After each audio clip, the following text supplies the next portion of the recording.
Hi everybody, welcome back to Quarantine Cooking with Carolyn. Today I'm going to show you how to make a very easy, very quick, very flavorful spaghetti dish. I'm going to show you how to make pasta puttanesca. Now, Putin in Italian means, how do I say this delicately? A lady of the evening, a working lady as it were. And supposedly, as the story goes, you can make this dish in the time it takes to, well, you know. Anyway, so let's go over here. Now, over here I've got a pot of water boiling already, and we're going to come back to that in just a minute. And over here I've got a large skillet, and I've got it warming. I'm going to turn it up just a little bit now. And I've got 1 tablespoon of olive oil in there. Now to that I'm going to add 1 tablespoon of minced garlic. That's 3 cloves if you're mincing it yourself. And we just want this to brown about 2 minutes or so, not burn. So you do want to watch this pretty well.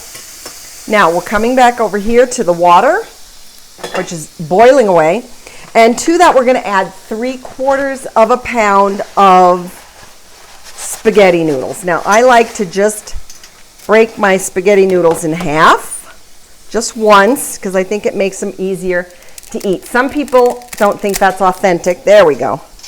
But I think it makes it easier to eat. Now I am also not a fan of adding oil to my pasta water. Some people like to do it because they say it keeps the pasta from sticking. I am not a fan because it also keeps the sauce from sticking later on. So I just add a little salt to the water and that's it. While that's cooking, I wanted to talk about a couple of the ingredients that you probably don't have in your pantry today, but once you have them there, this becomes a good go-to dish for that night when you don't know what else to make. Now you probably don't have capers in your cupboard. You might, but you might not.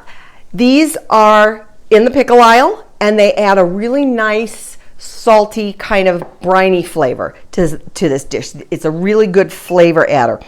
And then the other thing is anchovy paste. And this you find where you find the tuna fish. And again, this adds a really nice zing to the dish. But it's not overly fishy. Let's come back over here. And I think this is just about ready. And to this, I'm going to add 1 tablespoon of tomato paste. And I've talked in the past about using tomato paste out of a tube. This is a great application for this because when you open a can of tomato paste, what do you do with the rest when you only take 1 tablespoon out? So buying this stuff is great. So 1 tablespoon of tomato paste, and then I also have 2 teaspoons of that anchovy paste that I just talked about. So that's going in, and that needs about 2 to 3 minutes to cook and develop a little bit of flavor. All right, so this is good and ready to go. And to this, I'm going to add 3 pints of fresh tomatoes. Now, we like it a little saucier, so I'm going to add fewer. Whoops, everybody out of the bowl. I'm going to add a little bit fewer of those, and I'm going to add a can of tomatoes because we, again, like it a little bit saucier. There we go. And then to that, we're going to add 3 tablespoons of those drained capers that I talked about. And that, like I said, that's going to give it a nice little salty taste. And about 1/4 cup or so of kalamata olives, halved. Okay, and you're going to let that cook for about 5 minutes. So our tomatoes have softened, and you can see the sauce is starting to thicken a little bit, and so that is good and ready to go. Now I've already drained my pasta over here, reserving 3/4 cup of the pasta water. Now this pasta is going directly in the pan here, just like that. And so is that 3/4 cup of pasta water. And that too will give it a little, will make it a little bit more saucy too. We're gonna toss that up a little bit. Oops, we got a runaway. Here you go. Okay. And then to that, we're going to add about 1/2 teaspoon of salt, 1/2 teaspoon of crushed red pepper, or less if you don't have a palate for hot food. Some of us don't. And about 1/2 cup of fresh parsley.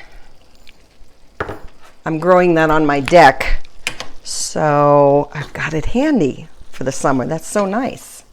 And so we're just going to toss this up, and we're just going to let it cook just a little bit to thicken it up a little bit. And then, if you like, you can add 1/2 cup, or I'm sorry, 1/4 cup of panko breadcrumbs.